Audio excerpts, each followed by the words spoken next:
What's going on, everybody out there? Your Dark Avenger Chris here. Along with me is my brother Mike. Yep. And you are with us once again for another episode of the Dark Avenger comic book review. Unfortunately, not live. We are doing it in video format this week because we're super late. It's already Saturday. Well, you're watching this on Saturday no matter what. We're recording this on Friday, but it's already 12 a.m. But, as always, for the live shows, we do a little bit of a pre-show. Even though this is a video, we're going to do a little bit of a pre-review and just explain what's been going on. The past week has been crazy. He's been super busy. It's been a very rough week for him. First week of school. Yeah. Not going to school. He's the teacher in school. And then for me, I had a rough week. I've actually been away from the computer the past couple of days to give myself a bit of a rest, as per orders. So I've been relaxing. This is the first time I'm actually back at a computer. Friday night, Saturday morning. If you missed it, Zone 4 was live Friday night on Comic Frontline. You can go check that out post-live. But that was the first video I was back in for the past week, and I'm probably going to end up taking the weekend off before we get to Monday. Now, because this review is super late, unfortunately, this was a very light week for us. So unfortunately, we are late with a light week's worth of books, and now we have to backtrack and read this past Wednesday's books, which, if everybody I've heard has about 15 to 17 books, that's about... I noticed that when people have approximately 15 to 17 books, that falls under my bracket as well. So I have approximately 15 to 17 books to read this week. I have a feeling the comic reviews for this month are going to be on Wednesdays. It really truly all depends on if one week we are able to catch up on a weekend, which could happen. I don't think it'll happen this weekend, though. It might. You never know. Find out. We have to find out. But everything's back to normal now. I am, like I said, taking the weekend off. However, on Twitch, I did Destiny 2, which I was able to do at release. I did the full Forsaken story up to this point. I believe there's more to the story, but I have to do a couple of things in the game first, off air. It's kind of like the grindy part, which is okay. But beside the point, we got a lot of the main story done. You can check that out on my Twitch channel. It'll be up on Frontline Gaming Zone this weekend. However, today, Friday, well, now yesterday, Friday, Spider-Man for the PS4 was released. Yep. And we got the deluxe edition. And there were some complications to the order, but long story short, we ended up with the digital copy of the game. It's downloaded, and it's ready to go. Michael will be doing a walkthrough, or not a walkthrough, a playthrough of it on Dark Avenger Gaming, probably tomorrow. Stay tuned. This is going to be the weekend of Spider-Man, and it's going to be fun. Other than that, life should be slowly getting back to normal. We'll have a couple of Brooklyn Boy videos hopefully shot for this coming week. Don't forget also, every Wednesday for the month of September will be a Pokemon opening video. I've already pre-uploaded every single video. Starting this week, I was a day late this week, so I gave you guys a bonus video this week. So there's 2 videos this week. Next week on Wednesday will be 1. Following Wednesday 1, all the way through till the end of September. And then I have another Wednesday series that's going to be coming out in October, in the same vein, but not Pokemon related. So look forward to that. Oreo tastings will be coming. We have a lot. We need to catch up. We will definitely be doing one this coming week with something else in the middle, maybe towards the end of the week. But there's a lot coming, and there's a lot of catching up that we need to do. With that, I think that's about it, because we don't have a live chat. We don't have people to interact with back and forth. If you missed out, Iron Fist Season 2 dropped on Netflix. I watched the first episode. Looks really good. Very excited to see Season 2. But, Mike, the books for this episode were released on? The 14 books that we'll be reviewing in this video were released on August 29, 2018, the last week of August. You know, I gotta start saying, tell us about the books that were released this week. This way you can use that sentence instead of me saying, so Mike, the books were released on, and then you kind of had to change the sentence a little bit. Well, I always change the sentence. I know, it's alright. Just to make it, more... Alright, so we're starting with your book first. Okay, now, before we start, because this review is super late, it's going to be condensed. This video might only approximately be about 20 minutes, because we've already taken up 5 minutes of your time with the pre-review. Might be a lot less. I don't know. I'm being honest with you guys. It's been a long week, and we need to move on to the next week. So, unless it's a big book like the book I'm about to talk about, it might be a bit boom, boom, boom, and then done. But I did have a nice amount of books this week. This book is one of the big ones. Shattered Grid, Mighty Morphin Power Rangers Shattered Grid, one shot. The grand finale for Power Rangers Shattered Grid. I really liked how this book ended. So Lord Draken won. He used the Morphin Grid and changed all of reality. It's kind of like, if you think about it, it was kind of like Spider-Verse a little bit. Not really. Kind of, a little bit.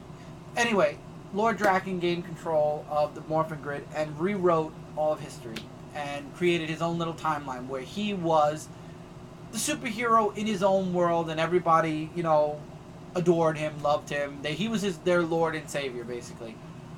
Until we find out in Go-Go, when Kimberly, Ranger Slayer Kimberly, shot Tommy with the green arrow, it separated him after Lord Draken killed him into the Morphin Grid. It saved his... Well, I think not the Morphin Grid, but it saved him. And when Lord Draken rewrote history, Tommy was finally able to... The real Tommy, the main universe Tommy, was able to break through. And the fight between him and Lord Draken began. First it was psychological, became more physical.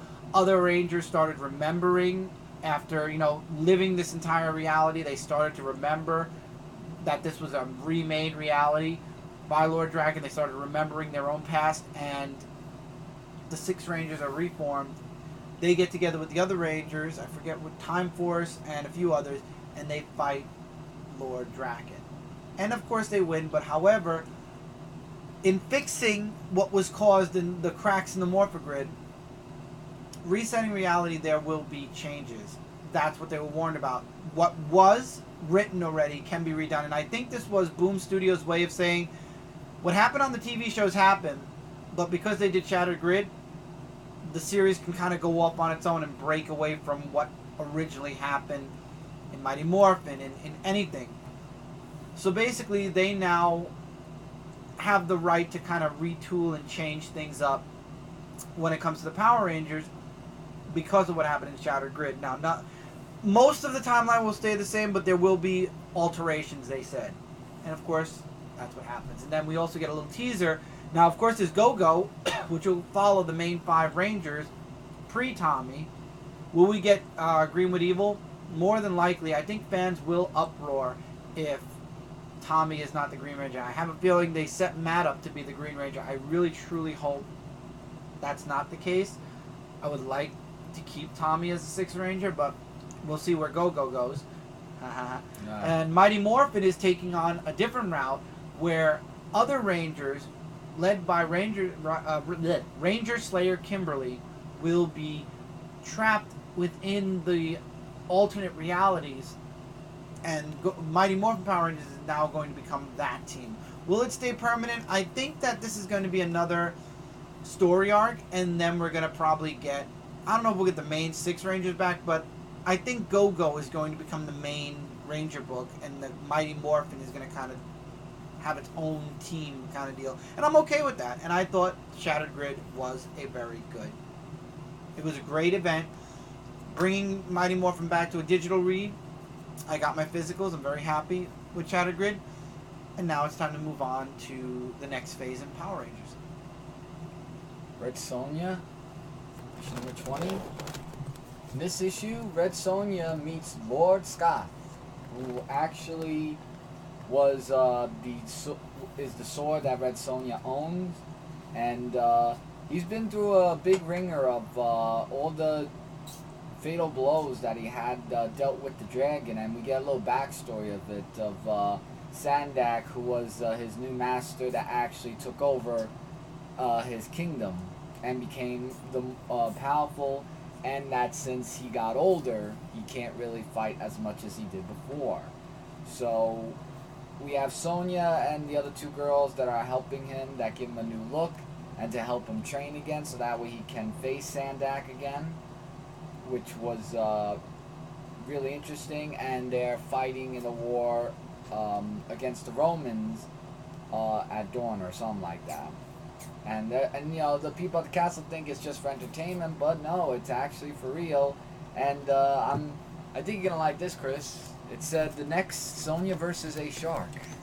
Oh, I like sharks. I know that's why I said you like it. So there's that. So cool book. to see that happening, but we'll see what happens there. And before we continue, for Frontline, I reviewed this book, and it'll be a 1, 2, 3 thing of Manowar issue number 18, where him and I really wish I remember his name. Wow, it's like I remembered his name and it just slipped my head. But anyway, him and Arak find their way to see where Batwin is, and they try to look for him. Sabbath, that's his name. And they do find Batwin with the senator that has him captive. And shockingly, with Arak that thinks he poisoned his mind, doesn't want to go back with Arak because of all that he had there, that he didn't have back at his homeland. So after Arak and Sabbath went their separate ways, we do have him in his suit, and I do want to show artwork. Phenomenal artwork, definitely credited in this book. And it looks like that he's going to be moving forward. And we see Sabbath again, who is helping with Colonel Capshaw. So that's going to be something really interesting. And I believe this is going to a brand new story arc from the way it looked. Okay. But I guess we'll be seeing more of Sabbath in the story. As well as maybe Arak in his suit. We'll have to find out. Now, I'm only mentioning this book because I love Mark Bagley's art. Venom First Host. This is the only time you're going to see it on the review. There you go. Next book. Because I am not going to do what Marvel does, and when Marvel releases a movie, they feel like open the floodgates for this character. And yes, it was the year of Venom. I understand that. And then they brought Eddie Brock back as Venom. I understand that. But they're doing way too much with Venom now. Way too much. There's this miniseries. There's Web of Venom Nam, or Web of Venom as they're calling it later on. There's the One Shot versus Carnage. There's way too much Venom. I have a funny feeling that New York Comic Con is going to be all Venom stuff. I'm sure there will be. But I'm not dealing with that. And I'm not liking the main Venom title right now. So why would I want to read other Venom books? The only reason I'm even mentioning this book again is Mark Bagley's artwork. The book looks gorgeous. We get a little bit of insight on who was the first host to the Venom symbiote. We get his background story. Great stuff. But again, yeah, that's okay. That's all you're going to get from me with that book. Marvel 2-in-1, The Thing, and The Human Torch issue number 9. I'm sure a lot of you have already walked away from this book now that the Fantastic Four is back and you found out that this is not the story leading into Fantastic Four. But I would like to see the ending of the story. So Ben and Johnny end up fighting the Mr. Fantastic wannabe with his wannabe Fantastic Four. It goes pretty crazy. It does. And how crazy are we talking? Oh, it goes nuts. They don't have their powers, unfortunately, so the fight's a little bit harder, but they've learned to adapt without their powers. And they do give a beat down to the fake Fantastic Four, and they get away, and then we get to see Sue Storm in this world. Remember, they're still trapped in a different reality. Will they get home? Obviously, we know they will. Will they get their powers back? The next cover says yes. And obviously, Fantastic Four says yes. So we'll just have to wait and see what happens next. Edge of the Spider-Geddon, or Edge of Spider-Geddon, number 2. We get, oh my god, I forgot her name. Patricia, was it? I'll take a look. Hold on. And Spider, her mech. Wait, Penny? Oh, no. Penny, yeah, that's it. Penny Parker, and her Spider mech, and we get to see a Venom version of the mech come into play. It's nice. Again, the Edge of the Spider, I want to say Spider-Verse. The Edge of Spider-Geddon is one-shot stories with all of the Spider family, or Spider-Verse. Last issue was the Rock Spider, Punk Spider, was it? Oh, Spider-Punk. Spider-Punk. This time it was Spider, the mech suit. And I thought it was a great story. I really liked the artwork. And then Spider-Ham comes in like Mayday Parker did at the end of the last issue and says, you know, we have a situation. We need to get together again. And of course she goes. I like that they told the story. It was like you're basically getting one-shots for the characters that are going to be within Spider-Geddon. This was a strong one. I really liked the Venom Didn't they come Mech. together at one time? Spider-Verse. Yeah, why are they doing like another Spider-Verse? It's Spider-Geddon. So in this case, now something's happening. They're all getting together again. I like this one shot. It was a lot of fun to read. Hunt for Wolverine, Dead Ends. The title fits the book. Because nobody finds Wolverine in the end, and this collides. Basically, if you've been reading, it's a one-shot. Oh, it's a one-shot? Oh. One and done. This is, for all of you that, like myself, read the 4 miniseries that were connected to Hunt for Wolverine, this is where it all culminates and ends. So, that's it. And the only thing you get from this is the very end of the book, we find out where Wolverine is. And now this ending is going to lead into the Return of Wolverine miniseries, or the Wolverine miniseries, that will then lead into probably 2 or more ongoings. But we're going to get the Return of Wolverine next, and of course they're not just going to end this one shot concluding the 4 previous miniseries. They're going to give you a teaser for the Return of Wolverine, and I'm interested to see how he returns. And obviously we get to see the first time the burning claws, the flame claws, the burning claws, the lukewarm, the hot, where his claws turn super hot, because that's the image we see. But he's been captured by somebody, and now he has to escape. It'll be interesting to see where this goes. And now we have Extermination issue number 2. This time, Kid Bishop ends up getting Warren, and now of course he's undoing all the changes that have happened to the X-Men in present day. So there's a really gruesome scene here where he's cutting off Angel's metal wings, because we all know that happened during the trial of Jean Grey, was it? Yeah. I think it was the trial of Jean Grey. That sounds right. So basically he's setting the X-Men back to the way they were right before they were pulled out. I don't know how he's going to put Angel's wings back, but anyway, I don't like Kid Bishop. I really hope to see the X-Men kick his ass. And then you got that other guy, I keep forgetting his name, sending the hounds after the young X-Men. And Kitty and the other adult X-Men decide that they're going to take one of each of the young X-Men and protect them with their team from not only Kid Bishop, but this other guy. And let's just say Scott's not too happy with that. And that's when they lose Warren. And of course Scott still blamed himself for Bloodstorm. Beast gets knocked out, young Beast, but he gets saved, so he doesn't get taken. It's really just Warren. But I could see where this series is going already. It's going to be interesting to see if the young X-Men truly do go back to their time, and if all is erased by the end of this. X-23, issue number 3, Gabby has been captured by the Cuckoos, because we found out, after Laura finally finds the Doctor, that the only suitable clone host for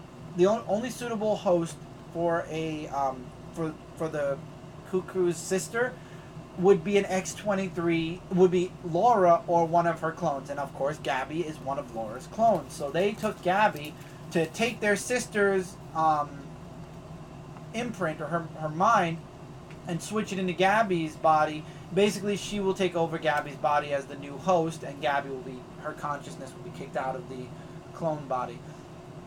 Laura finally tracks it down by the end of the book, but it doesn't look like she's made it in time. We'll have to wait and see what happens next. But I have a feeling even after this arc's over, we might have this Cuckoo inside of Gabby's mind, possibly. I don't know. We'll have to wait and see what happens. But not the strongest of beginnings for X-23, but at the same time the artwork and the action's really good. So we'll have to wait and see what happens. Red Hood and the Outlaws Annual, issue number 2. The whole story... So we're jumping into DC, by the way. Yes, the whole story of Jason Todd and Arsenal being like partners. We see that Arsenal took Jason Todd in aid of after what happened in the last issue. So they're really more becoming buddy-buddy in this issue, more than just, against each other. We do get Starfire that actually meets with Jason Todd again, but in hologram, and there's some artwork, by the way, to show that. And I thought that was actually cool to see him return. And then you have, what are these two? I can't remember their names for the life of me. Like, they actually have a talk with each other about what Waylon, and Waylon talks to Roy actually about what Amanda Waller has done and everything. Then you have Jason Todd, who sees that Bizarre and Artemis are in the known multiverse of where they are there. We also get that woman that we saw from issues ago, that now they're fighting with the sisters of Susie Sue, which was a big heated battle where both of them work together. They work great together, actually. And then she actually comes out, that woman, and just says that they're her sisters and all that, so she stopped the fight. And just right there, it was just like a really great book where they just are like great friends with each other. And then we get what happened with Artemis and Bizarro in the other world.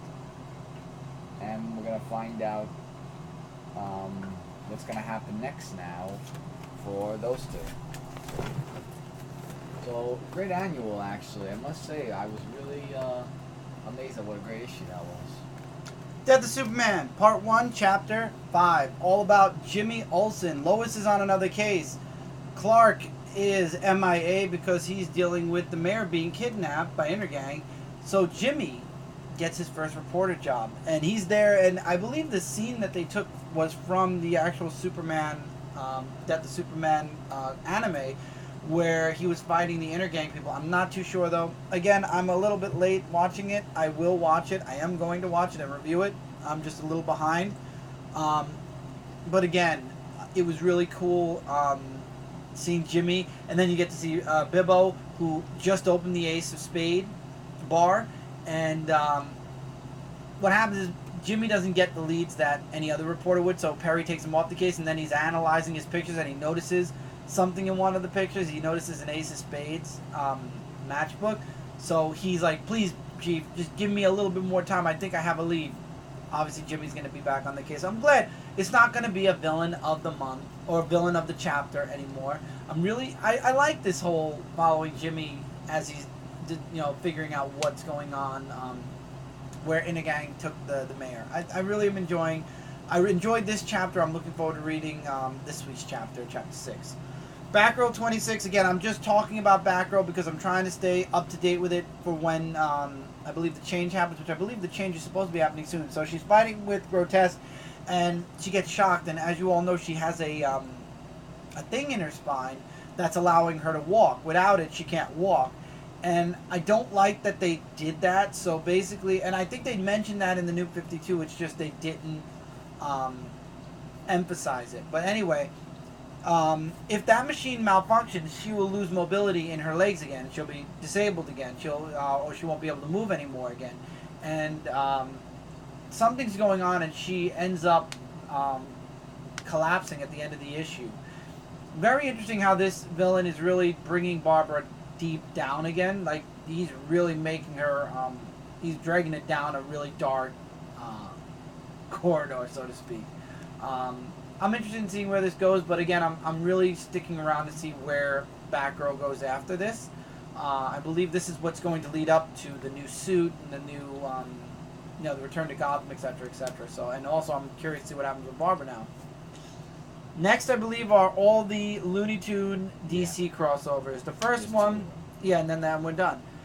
Lex Luthor and Porky Pig. I hate this cover so much, and I can't tell why, but I really don't. Do we have the other cover, the variant? Wait, let me see. I was actually wanting to take a look at this. That's the variant. Yeah. Show that one. I like that one a little bit more than the main one. I hate that I have the main one physically, but Porky is working in a company, and things aren't going so well. Lex Luthor kind of brings him into his company, and he's using Porky, obviously. It was a fun read. It was interesting. Not my favorite this week, that's for sure, but at the same time, it was interesting to see how Luthor kind of messed with Porky all the way until the end of the issue, where he gets, where Lex kind of gets owned by Daffy Duck. That's all I'm going to say. It was hilarious. And then there's a secondary story, which of course is the Looney Tune version, where you have the same two characters, but now it's in the Looney Tune verse, where it's the Looney Tune artwork. I liked it. I enjoyed it. Oh, you mean the second story? The second story. It's next. I'm trying to find it. I know you're gonna be going for a bit. Yeah, but it looks. Oh yeah, and then this one. And Porky ends up in jail. Yeah, I love how when he's in jail, you see all the other Looney Tune characters like Yosemite Sam and stuff. Well, you're not going back. Yosemite Sam and the others. Oh. I think they had Elmer Fudd there. What, this one? No, keep going. One more. One more. Again. Yeah. The dog. Oh, Taz and Yeah, Yosemite Sam. yeah. Yeah. That was cool. All right, but the one that won me over this week was actually a surprise. Oh. And that was, and I didn't expect to even want to. I didn't expect I was going to read this. Want to show the variant? Let me see the variant. No, regular one. I didn't think I was going to like it. Daffy Duck, or the Joker and Daffy Duck one shot. This was insane. Daffy working with the Joker, and the Joker wanting to turn on Daffy, and then Daffy wanting to turn on the Joker, and then the Joker ends up, his whole plan gets foiled, but then Daffy, and then Batman's like, I'm surprised the Joker was this smart, and then Daffy pops up and he's like, I'm the one that thought of this. And then he's like, really? And Daffy ends up in Arkham at the end They with say Joker. you're despicable, at least. Yes. It was good. It was a good one shot. I really enjoyed it. I liked the artwork on it a lot. I really did like the artwork on this book. It was really cool. So I like these two one shots. There was others. There was Harley and Gossamer. There was Catwoman and Sylvester and Tweety. I really wasn't too interested in those. These were the two that really spoke to me, and these were the two I read. I enjoyed Daffy and Joker just a little bit more. I love that Batman kind of ended up putting both of them in Arkham. And then, of course, again, you get the Looney Tune version side where Daffy is Joker's psychologist. It was hilarious. It was really hilarious. I died. It was really good. Yeah. So, and that was that. That was the end of the book, and that's the end of this week. Enjoyments all around in 27 minutes. I figured. See, I was right. Bless you. But with that, that's it for this review, everybody. Hopefully, we will be back soon with the next Dark Avenger comic book review. Like I said, I figure we'll probably be doing it on Wednesday. Have to wait and find out for sure. But thank you all so much. What? I'm waiting for you to come back. Oh, I was just shutting it down. That's all. Don't forget also, I know this is late. It is the end of the week, but yeah, everything's done already. Jesse had his comic conversation this past Thursday. If you'd like to go check that out, it already happened. But this Sunday, Justin's Sunday morning comics will be happening. Tuesday will be Frontline live, and don't forget now, Zone 4 is also live every Friday. That already happened as well. So Jesse's comic conversation, Zone 4 happened. Justin's Sunday morning comics will be happening tomorrow. You can check that out. Be back here next Wednesday because I believe that's where we're going to go. Frontline Live will be this Tuesday. Mike and I should be back. Other than that, videos all around, like I mentioned, pre-review, and yeah. So now it's up to you guys. Let us know what you thought about the books that came out this week. Likes, dislikes, agree, disagree, and I'm also debating, like I said, also recommendations. Feel free to leave those in the comments below. We will be back to a live format next week, but I am debating how we're going to fit a show back on the channel because I know a lot of people have been asking about Dark Avenger Live. It would have to be the opposite day we do the review, and I don't want to keep back and forthing, but I noticed that our reviews predominantly are better on Wednesday, and a lot of you have followed over to Wednesday, so I'm going to have a poll up and see what everybody thinks, and if everybody's okay with Dark Avenger Live being on Monday because we can't do it Friday because it's Zone 4. We'll, whenever we're ready to bring Dark Avenger Live back, we'll have that slated for Monday, and then the comic review on Wednesday for the week before his books. I don't know. We'll have to wait and see how. If we can catch up and stick to Mondays, it'll make Wednesdays easier. If not, then I don't know. We'll have to wait and see what happens. But anyway, thank you all so much for being here. Take care. Keep reading, keep collecting. We'll see you guys really soon in the next episode. Hey, everybody.